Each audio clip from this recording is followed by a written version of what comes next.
శ్రీలంకలో ఏ ఆర్థిక విధానాలు ఏ పరిణామాలు ఈ పరిస్థితికి దారితీశాయి. మొదటిది శ్రీలంక ఎకానమీ యొక్క మోడల్. మొదటి నుంచి కూడా శ్రీలంక ప్రైమరీ కమాడిటీ ఎక్స్పోర్ట్స్ పైనే ఆధారపడి ఉంది. అంటే ప్రాథమిక వస్తువులు ఎప్పుడు కూడా ఒక ఎకానమీ బాగుపడాలంటే ప్రైమరీ కమాడిటీస్ ఎక్స్పోర్ట్ చేయడం పైన ఆధారపడకూడదు. వాటిని ఫినిష్డ్ గూడ్స్గా మార్చి ఫినిష్డ్ గూడ్స్ని ఎక్స్పోర్ట్ చేయాలి. ఇప్పుడు మీకు కొలోనియల్ ఎరాలో వలసవాద కాలంలో భారతదేశం లాంటి దేశాలు ఎందుకు నష్టపోయాయంటే కారణం ఈ ఆర్థిక నమూనా వల్ల. మన దేశం నుంచి ముడి పదార్థాలు బ్రిటన్కి తీసుకెళ్ళి అక్కడ పరిశ్రమలు డెవలప్ చేసి అక్కడ ఫినిష్డ్ గూడ్స్ని ఇండియాకు పంపించారు. దానివల్ల ఒక కొలోనియల్ డ్రెయిన్ ఆఫ్ రిసోర్సెస్ అంటారు. అంటే ఈ వలసవాద ఆర్థిక దోపిడీ వల్ల భారతదేశం బ్రిటిష్ కాలంలో పతనమైంది. సో ఇప్పటికీ కూడా శ్రీలంక ఇదే రకమైన ఆర్థిక నమూనా అనుసరిస్తోంది. సో దాని ప్రధానంగా ప్రైమరీ కమాడిటీస్ టీ, రబ్బర్ లాంటి వాటిని ఎక్స్పోర్ట్ చేయడము, దాంతోపాటు టూరిజం పైన ఆధారపడ్డ కంట్రీ. అలాగే టూరిజం అతో పాటు ప్రవాస శ్రీలంకన్స్ అంటే శ్రీలంకలో చెందిన వారు బయట దేశాల్లో పనిచేస్తుంటే వాళ్ళు పంపే విదేశీ మారక ద్రవ్యం పైనే ప్రధానంగా శ్రీలంక ఆధారపడి ఉంటుంది. సో ఇలా సంపాదించిన విదేశీ మారక ద్రవ్యాన్ని చివరకు నిత్యావసరాలను కూడా దిగుమతి చేసుకునే స్థితిలో శ్రీలంక ఉంది. ఆశ్చర్యం ఏంటంటే ఈవెన్ ఆహార ఉత్పత్తుల్ని కూడా దిగుమతి చేసుకుంటుంది, ఆహారాన్ని కూడా దిగుమతి చేసుకునే స్థితిలో శ్రీలంక ఉంది. సో ఈ ఎకానమిక్ మోడల్ అనేది శ్రీలంక ఆర్థిక సంక్షోభానికి మూలం. ఈ ఎకనామిక్ మోడల్ వల్ల ఏం జరిగింది అంటే ఎప్పుడైతే 2013లో శ్రీలంకలో 2013లో ప్రపంచవ్యాప్తంగా కమాడిటీ ప్రైసెస్ పడిపోయాయి. అంటే వస్తువుల ధరలు పడిపోయాయి ప్రపంచవ్యాప్తంగా. ఈ కమాడిటీ ప్రైసెస్ ఒకసారి పెరుగుతూ ఉంటాయి, ఒకసారి తగ్గుతూ ఉంటాయి, చాలా గందరగోళం ఉంటుంది ఇది. సో వరల్డ్ కమాడిటీ ప్రైసెస్ 2013లో భారీగా పడిపోయాయి. దీంతో శ్రీలంక ప్రధానంగా టీ, రబ్బర్ లాంటి కమాడిటీ ఎక్స్పోర్ట్స్ పైన ఆధారపడ్డ కంట్రీ కనుక శ్రీలంక ఆర్థిక వ్యవస్థ గణనీయంగా పడిపోయింది. ఒక్కసారిగా జీడిపి దెబ్బతిన్నది. సో శ్రీలంక సంక్షోభంలోకి పడిపోయింది. వాస్తవానికి 2009 వరకు శ్రీలంకలో 26 ఏళ్ల పాటు అంతర్యుద్ధం జరిగింది. సో LTTEతో యుద్ధం జరిగింది. ఈ 26 ఏళ్ల యుద్ధ కాలంలో శ్రీలంక జీడిపి బాగా దెబ్బతిన్నది. తీవ్రమైనటువంటి బడ్జెట్ లోటును ఎదుర్కోవాల్సి వచ్చింది. తీవ్రమైన ఆర్థిక ఒత్తిడిని ఎదుర్కొంది.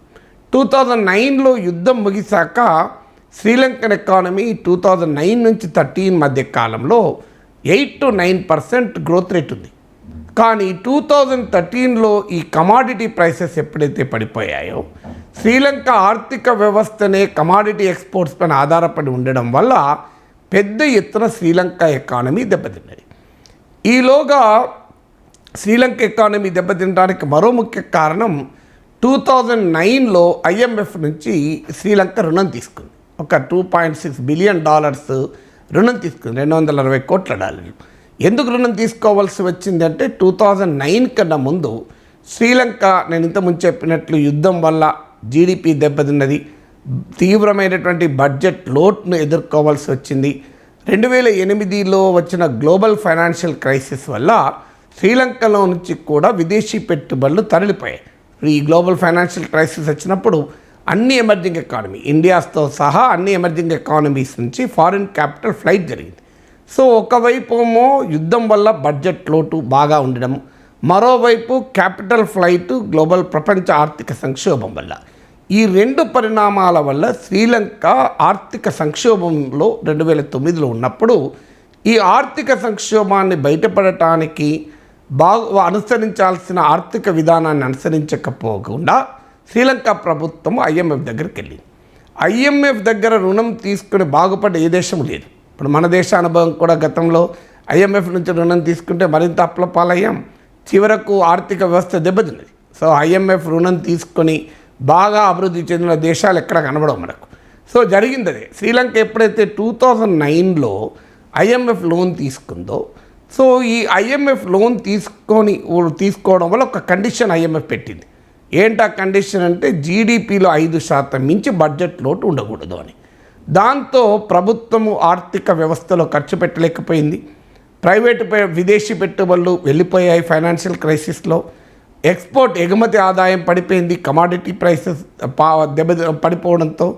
సో ఈ రకంగా 2016కి వచ్చే వరకు ఆర్థిక వ్యవస్థ మరింతగా దిగజారింది.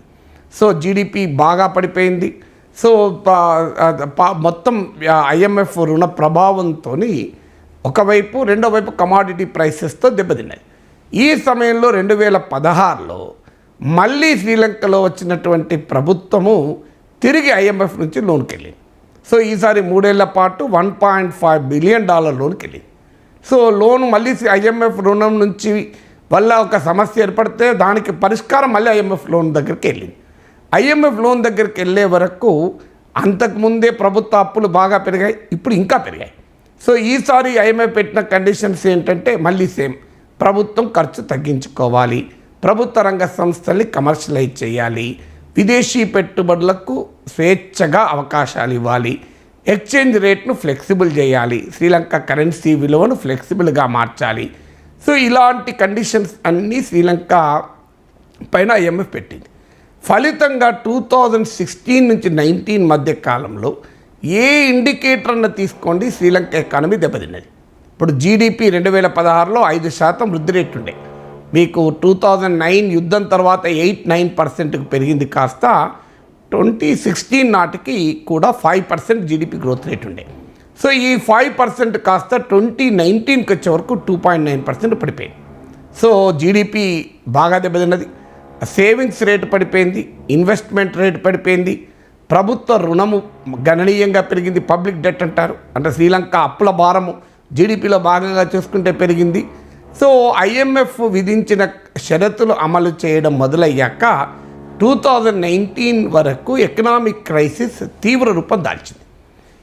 ఇలాంటి పరిస్థితుల్లో IMF రుణం సృష్టించిన ఆర్థిక బీభత్స నేపథ్యంలో 2019 తర్వాత వరుస సంక్షోభాలను శ్రీలంక ఎదుర్కొంది.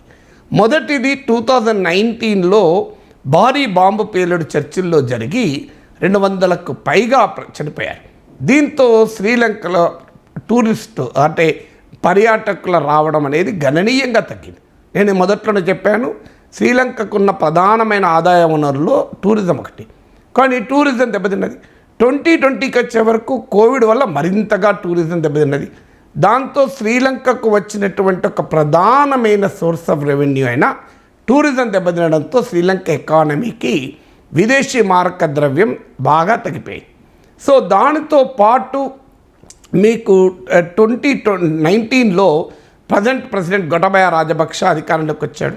ఈయన అధికారంలోకి వచ్చే సమయంలోనే నేను వస్తే పన్నులు తగ్గిస్తానని ప్రామిస్ చేశాడు. IMF కండిషన్స్ కూడా పన్నులు తగ్గించడం కూడా IMF షరతుల్లో ఒకటి. సో దాంతో భారీగా పన్నులు తగ్గించాడు. సో GST వ్యాట్ ఆదాయం సగానికి సగం పడిపోయింది. పర్సనల్ ఇన్కమ్ ట్యాక్స్లో రాయితీ ఇచ్చారు. తర్వాత కొన్ని రకాల పన్నుల్ని అసలు పూర్తిగా రద్దు చేశాడు. దీంతో ప్రభుత్వ ఆదాయాలు అడుగంటిపోయాయి. సో ప్రభుత్వ ఆదాయాలు ఒకవైపు అడుగంటిపోయాయి, మరోవైపు ఏమో సెకండ్ IMF రుణం కూడా తీసుకొని ఆ షరతులు కూడా అమలు చేయడంతో శ్రీలంక మొత్తం అప్పు 2019లో 94% ఆఫ్ జీడిపి ఉంటే 94% ఉంటే జీడిపిలో, అది 2020 వరకు వచ్చే వరకు 119% ఆఫ్ జీడిపి పెరిగింది, 119% పెరిగింది. 94% నుంచి 119% పెరిగింది జీడిపిలో భాగంగా చూస్తే. సో IMF కండిషన్స్ ఒకవైపు, మరోవైపు రాజపక్ష ప్రభుత్వ విధానాలు, తర్వాత ఎక్స్పోర్ట్ దెబ్బతిన్నాం, కోవిడ్ వల్ల కూడా రబ్బర్ ఎగుమతులు దెబ్బతిన్నాయి. సో టూరిస్ట్ రెవెన్యూస్ తగ్గిపోయాయి. ఓవరాల్గా అన్ని వైపుల నుంచి కూడా ప్రభుత్వానికి ఆదాయం పడిపోయింది. మరోవైపు ఏమో అప్పుల భారము పెరిగింది, అప్పుల చెల్లింపులు పెరిగాయి, ఎగుమతులు పడిపోయాయి. ఈ సమయంలో ఇంకో విచిత్రమైన విధానాన్ని ప్రభుత్వం అమలు చేసింది. దాన్ని ఆర్గానిక్ ఫార్మింగ్ అన్నారు. మొత్తం ఆర్గానిక్ ఫార్మింగ్కు వెళ్తామంటూ ఎరువుల్ని టోటల్గా బ్యాన్ చేశారు. ఈ మధ్య నవంబర్ 2021లో మళ్ళీ ఈ విధానాన్ని మార్చారు. ఎందుకు ఎరువులు నిషేధించారంటే నిజంగా పర్యావరణం కొరకు, ఈ రసాయనిక ఎరువుల వల్ల నష్టం జరుగుతోంది, పర్యావరణ పరిరక్షణ కొరకు చేసింది కాదు. శ్రీలంకలో ఎరువుల ఉత్పత్తి లేదు, దాదాపు మొత్తం ఎరువుల వాడకం, శ్రీలంక వినియోగించే ఎరువులన్నీ కూడా దిగుమతి చేసుకోవాలి. నేను ఇంతకుముందు చెప్పిన అనేక కారణాల రీత్యా ఎగుమతులు పడిపోవడము, టూరిస్టులు దెబ్బతినడము, వీటన్నిటి వల్ల శ్రీలంకలో ఫారిన్ ఎక్స్చేంజ్ తగ్గిపోయింది. విదేశీ మారక ద్రవ్యం, అప్పుల చెల్లింపులు ఇవన్నీ చేయడం వల్ల. సో ఫారిన్ ఎక్స్చేంజ్ను సేవ్ చేసుకోవడానికి ఎరువులను నిషేధించారు. సో ఎరువులు నిషేధించి ఆర్గానిక్ ఫార్మింగ్ అన్నారు. సడన్గా ఆర్గానిక్ ఫార్మింగ్ షిఫ్ట్ అయ్యే వరకు జరిగింది ఏంటి, ఫారిన్ ఎక్స్చేంజ్ సేవ్ కాలే, ఇంకా ఫారిన్ ఎక్స్చేంజ్ ఖర్చు అయింది, ఫారిన్ ఎక్స్చేంజ్ అందుబాటు తగ్గిపోయింది. కారణం ఏంటంటే ఎప్పుడైతే ఈ సడన్ షిఫ్ట్ ఆర్గానిక్ ఫార్మింగ్ జరిగిందో అగ్రికల్చర్ ప్రొడక్షన్ బాగా దెబ్బతింది. దీంతో శ్రీలంక ఆహార ఉత్పత్తులకు కూడా దిగుమతులు చేసుకోవడం పెరిగింది. సో దానికి ఫారిన్ ఎక్స్చేంజ్ ఎక్కువ ఖర్చు పెట్టడం మొదలైంది. తర్వాత రబ్బరు, టీ ఉత్పత్తి గణనీయంగా పడిపోయింది. కొన్ని చోట్లయితే కొన్ని రకాల ఉత్పత్తులు అయితే సగానికి సగం పడిపోయింది ఈ ఆర్గానిక్ ఫార్మింగ్ సడన్గా షిఫ్ట్ కావడం వల్ల. సో దానితో ఎక్స్పోర్ట్ రెవెన్యూస్ పడిపోయాయి.